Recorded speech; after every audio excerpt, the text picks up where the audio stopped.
The envelope was dated 3 days from now. Daniel Akafor noticed it the way he noticed everything, not with alarm, not with any dramatic shift in posture, but with the particular stillness that 11 years at the gate had built into him, the way calcium builds into bone. He held the envelope at its corners, the way he'd been trained, and read the date again. November 18th. Today was the 15th. The man who had handed it to him was already gone. Daniel looked up from the envelope to the long walk stretching ahead, that long, flat corridor of gravel and clipped grass running arrow straight from the castle to the horizon, and there was no one on it. The morning was gray, the kind of gray that felt deliberate, and the only thing moving was a cluster of rooks picking at something near the tree line 200 meters out. He had been at his post for 40 minutes. In that time, 4 vehicles had entered through proper channels, a school group had photographed the gate from the public side, and 1 member of the groundskeeping staff had waved at him from across the road. Then, at 8:22 a.m., an elderly man in a brown overcoat had approached the pedestrian access with a measured, unhurried walk and extended the envelope without speaking. Daniel had asked for his name. Raymond, the man had said. Raymond Goss, former correspondent. Daniel had begun entering it into the log. When he looked up, the man was gone. Not rushed away, not fleeing, simply absent, the way a word disappears when you've read it too many times. Daniel stood for a moment with the envelope in both hands and the log entry half finished, and then he did what 11 years had taught him to do when something didn't make sense. He called it in. The bomb disposal team arrived first, which was protocol, and the lead technician shook Daniel's hand and called him the MI5 liaison. And Daniel didn't correct him because the man had already moved past him toward the envelope on the containment table and was pulling on his gloves. A foreign office attaché arrived 12 minutes later, a young woman with a lanyard bearing 3 separate access codes, who asked Daniel which department he was coordinating from. He told her he was a gate officer. She looked at him the way people look at a chair that has appeared in an unexpected room, and then she looked at her phone. And then she wrote something down and didn't ask again. The MI5 liaison arrived after that. He assumed Daniel was from the Foreign Office. Daniel stood in the temporary containment area they had erected around the security post, a canvas structure that smelled of cold metal and someone's coffee, and watched 3 separate institutions arrange themselves around an envelope that none of them had thought to actually open yet. Commander Priya Nair arrived at 9:07 and opened it within 4 minutes. She was not tall, but she occupied space the way certain people do, not through volume, but through a quality of attention that made a room feel smaller and more serious when she entered it. 15 years in the Metropolitan Police, then a secondment to Protective Services, then Windsor.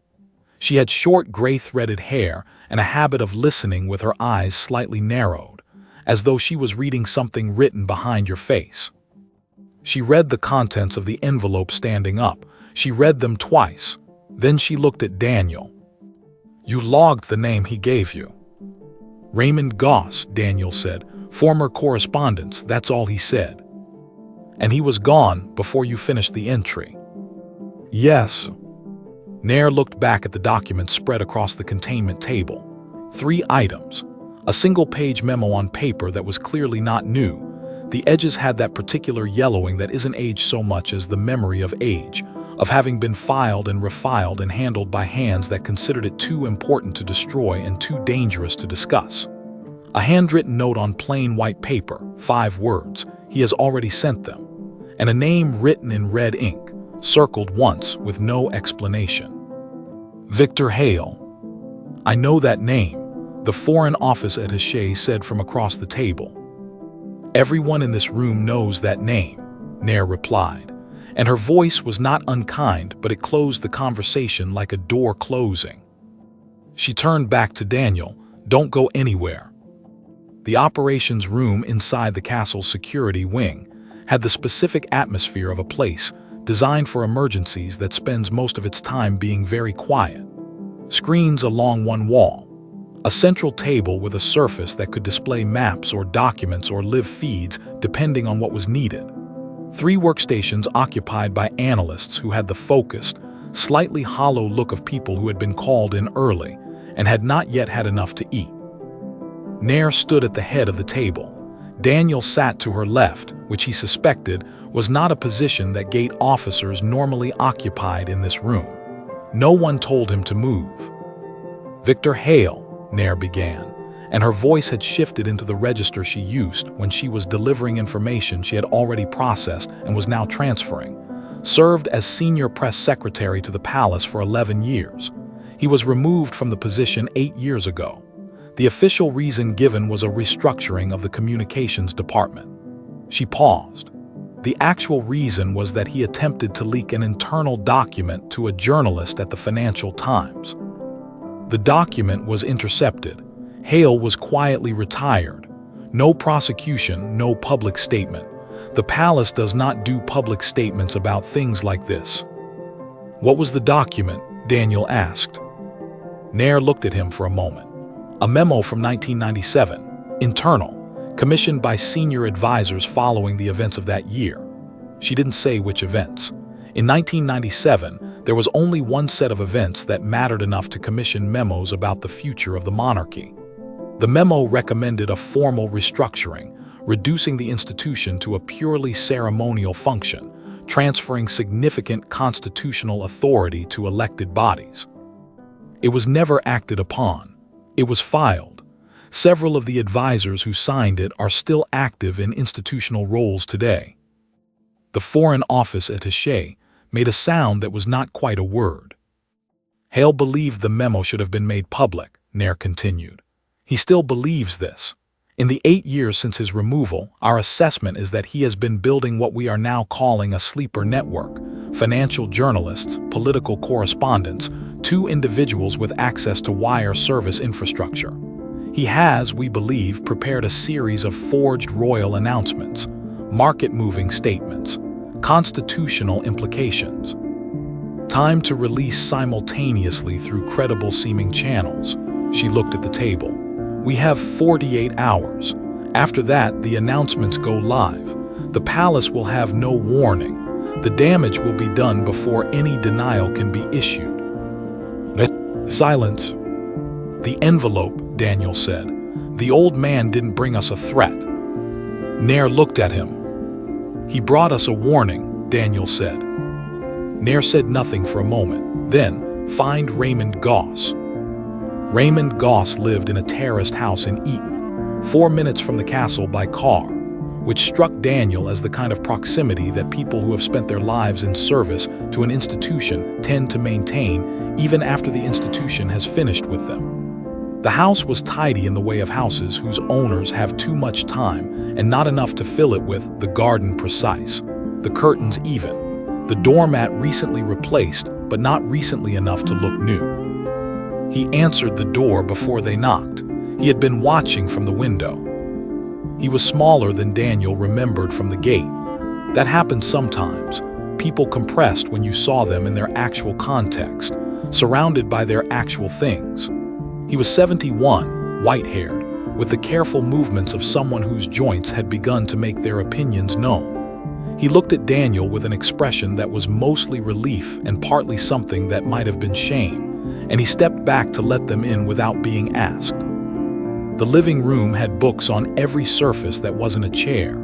A gas fire was running. On the mantelpiece, a photograph of a younger Raymond in what was clearly a palace office, the particular shade of institutional carpet visible beneath a desk stacked with correspondence trays.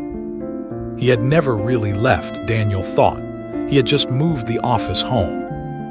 Raymond told them everything in the measured, sequential way of a man who had spent decades writing correspondence that had to be accurate because inaccuracy had consequences. He had been a correspondence clerk for 31 years. He had retired 4 years ago. But certain networks, he explained, certain informal channels through which information moved between retired staff, those did not retire cleanly. Old habits, old loyalties, old anxieties. He had intercepted a piece of communication 3 weeks ago. He would not say through whom. He was protecting someone still working, and he said this plainly, and Nair accepted it because pushing would cost time they didn't have. The communication had contained enough, a reference to Hale, a date, a phrase about the announcement sequence, that Raymond had understood what was being planned. He had tried to think of a safe way to deliver the warning. He had no current credentials. He could not simply walk into the security office. He had considered writing a letter and decided letters could be lost or misfiled. He had decided to bring it himself, in an envelope that would be taken seriously, and then to leave before anyone could detain him and ask questions he couldn't answer without exposing his source. "The date on the envelope," Daniel said. Raymond looked at him. "November 18th. That is when the announcements are scheduled. I wanted you to understand immediately that it referred to something in the future, that it was a warning, not—" He stopped. "I was afraid it would be misread." "It nearly was," Daniel said. Raymond nodded slowly. He looked at his hands. Nair leaned forward. "Mr. Goss, Victor Hale, the activation codes for the journalist network, do you have any indication of where they're stored, how they're triggered?" Raymond shook his head. "I only know what I intercepted. I don't know his infrastructure. I don't know where he is." He hesitated. "I knew Victor once, not well. He was angry when he left, not loud angry, the other kind." The other kind, Daniel thought. The kind that calcifies, the kind that organizes itself into plans. They were preparing to leave when Daniel stopped. On the small writing desk beside the bookshelf, the kind of desk that exists in houses like this to hold the small administrative business of a life, bills and cards and lists, there was a handwritten Christmas card list. A column of names and addresses in the precise, uniform handwriting of someone trained to produce legible correspondence at volume. 2/3 of the way down the column, an address in reading. The name next to it was not Victor Hale, but Daniel had processed enough visitor logs, enough correspondence registries, enough gate entry records over 11 years to have developed an involuntary habit of reading names against other names. The name on the list was a woman's name. The address was on a commercial street. And the name, if you had spent any time at all reading the internal communications of a palace press office in the mid-2000s, which Daniel had, during a security review 3 years ago that nobody had asked him to do, and that he had done anyway because it was a quiet winter and the files were available, was the name of Victor Hale's former personal assistant. "Mr. Goss," Daniel said, "this address in reading, how long have you had it?" Raymond looked at the list. Something shifted in his face. "She sends a card every year. She worked with Victor before. She kept in touch with several of us after he left, Christmases mostly." "Has she been in contact recently?" A pause. "She sent a note in October, said she was helping an old colleague with a project. She seemed pleased to be useful again." Daniel photographed the list with his phone. The surveillance team reached the address in reading, a narrow commercial building wedged between a closed estate agent and a Nepalese restaurant, by early afternoon. It had the look of a building being used for something its exterior was not designed to suggest. Ground floor shuttered. First floor lights on.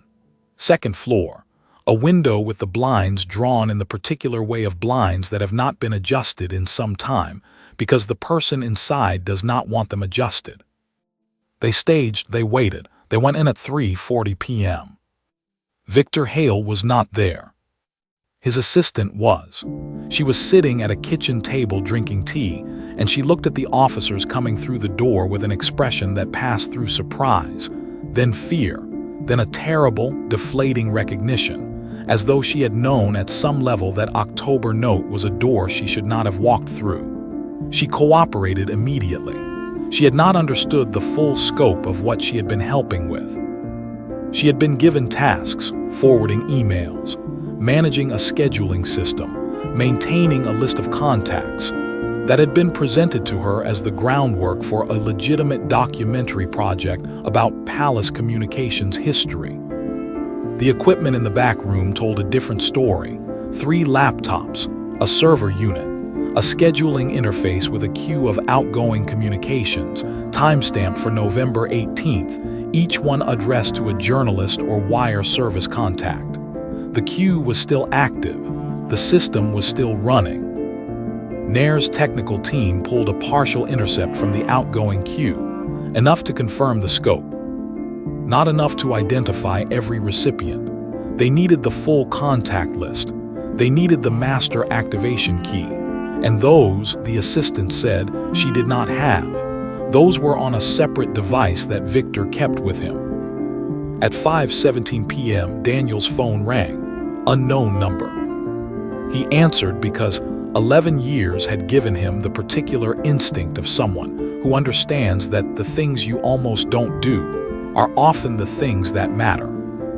The voice was calm, unhurried, a voice that had spent years managing the public presentation of an institution and had never entirely stopped performing that management, even in private. "Officer Akaffer," the voice said, "you held the envelope for quite a long time before you called it in. I was watching the gate feed. Most people would have been on the radio in 30 seconds. I wanted to make sure I was reading the date correctly," Daniel said. A pause. "That's an honest answer. Where are you, Mr. Hale?" "Somewhere that won't be useful to you for long enough to matter." A sound in the background, distant, mechanical, a recorded voice making an announcement that Daniel couldn't quite resolve into words. "I want you to understand something. What I'm doing is not vandalism. The memo exists. Everything I'm releasing is grounded in something real. The only thing that was ever dishonest was the decision to bury it." "I understand that," Daniel said. A longer pause this time. "Do you?" "You were right about the memo," Daniel said. "I've read it. I read the 1997 correspondence files during a review 3 years ago. The memo made a reasonable argument. Several of the arguments in it have been made since by people who weren't fired for making them."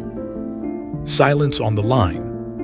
"But Raymond Goss," Daniel said, "is 71 years old, and he walked to my gate this morning before 8 o'clock, carrying something that he believed was important enough to risk being detained for, and then he disappeared because he was protecting someone who trusted him. He did that for the same institution that you're trying to burn down, and he didn't need the institution to be perfect to do it. He just needed it to be worth the trouble."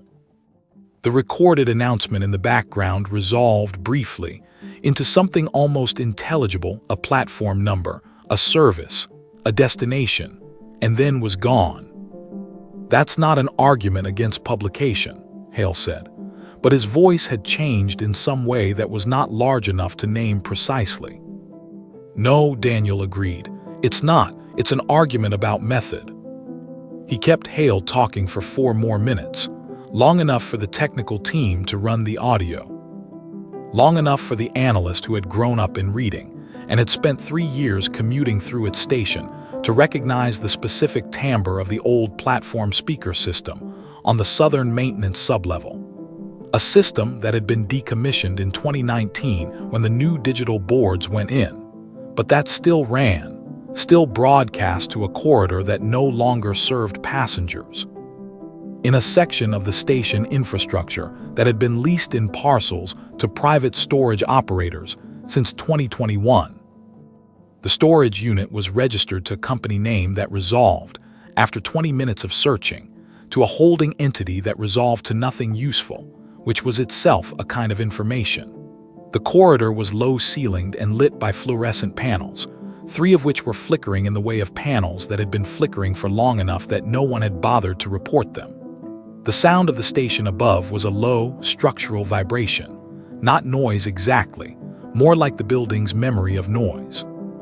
Unit 14, the door was unlocked. Victor Hale was sitting in front of 3 screens in a folding chair, and he did not move when they came in.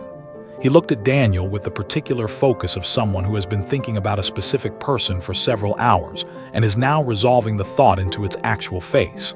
He was 59, gray at the temples, wearing a coat that had been expensive once and was now simply old.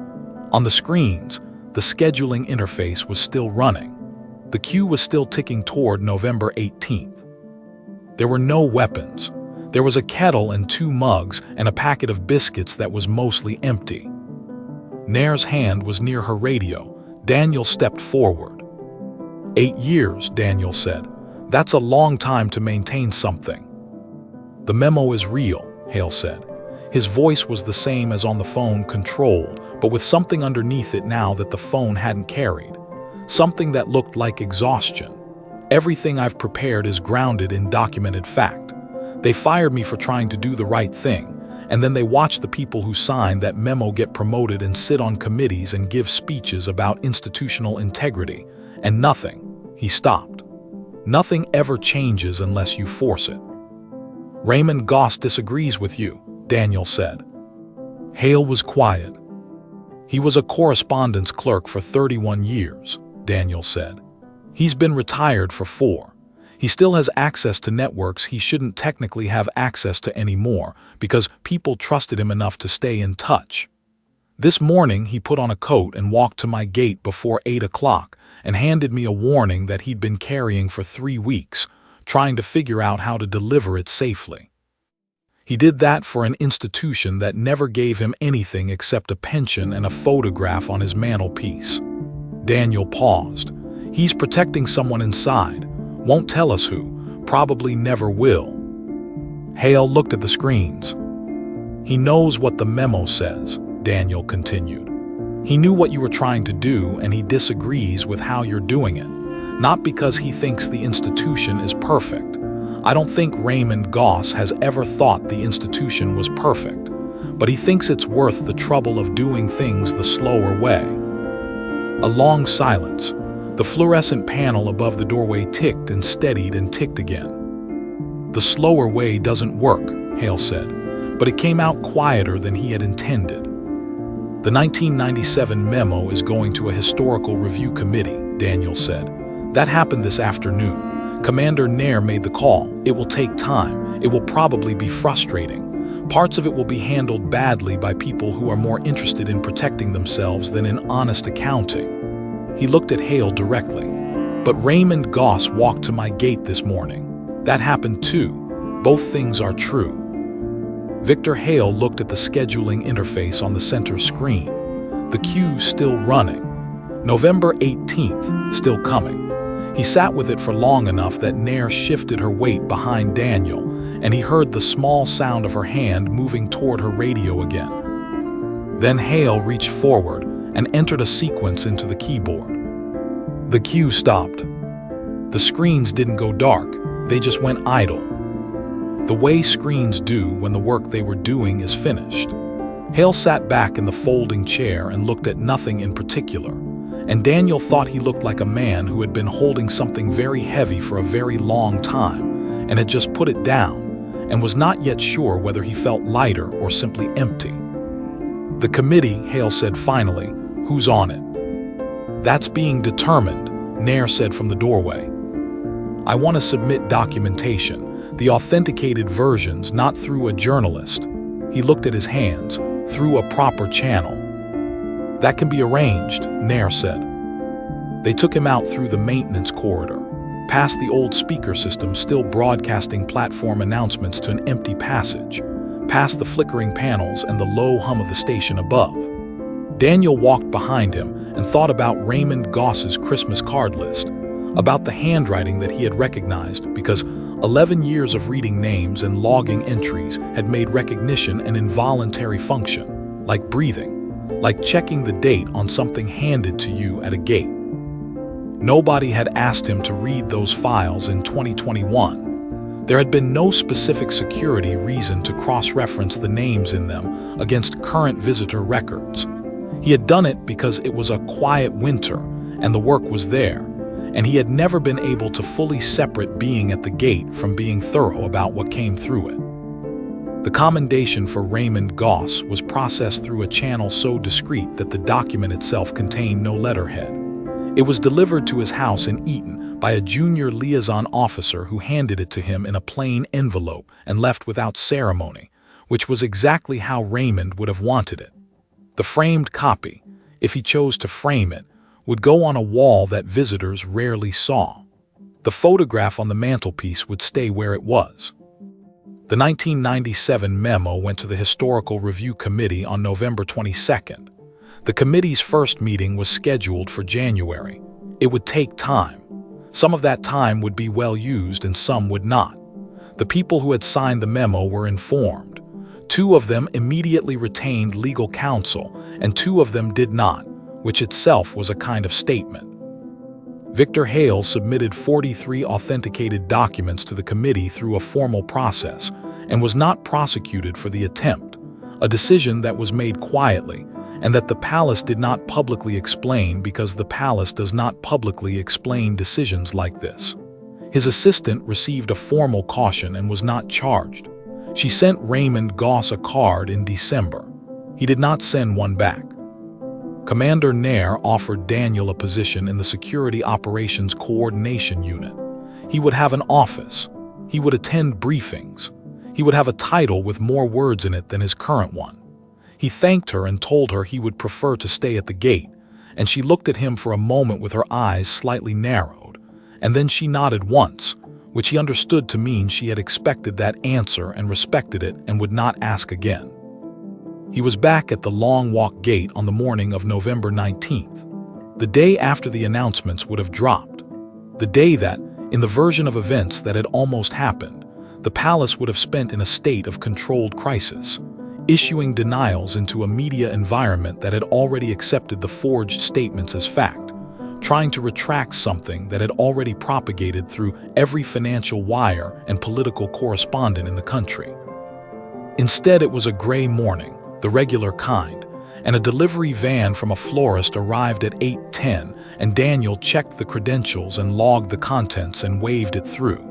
And at 8:34, a school group assembled on the public side of the gate and photographed it. And at 8:51, the groundskeeper waved from across the road. At 9:03, a routine diplomatic envelope arrived through the proper courier channel. Sealed, ciphered, labeled with a date. Today's date. Daniel held it at the corners and read it twice, and then he logged it, and then he handed it to the processing officer, and then he went back to the gate. The rooks were in the tree line again. The long walk stretched ahead, gray gravel and clipped grass all the way to the horizon. Nothing moved on it. Everything was exactly as it should be. He checked the sky, more gray coming in from the west. He pulled his collar up. Nobody would ever tell the story of what hadn't happened on November 18th. Nobody would write about the queue that stopped, the screens that went idle, the old speaker system broadcasting to an empty corridor. The Historical Review would produce a report, eventually, and the report would be careful and qualified and would use language designed to illuminate without igniting, and somewhere in its footnotes Raymond Goss's name might appear, and probably would not. Daniel thought about the envelope dated 3 days forward, and the man who had walked away before his name was fully logged, and about how the whole shape of the thing had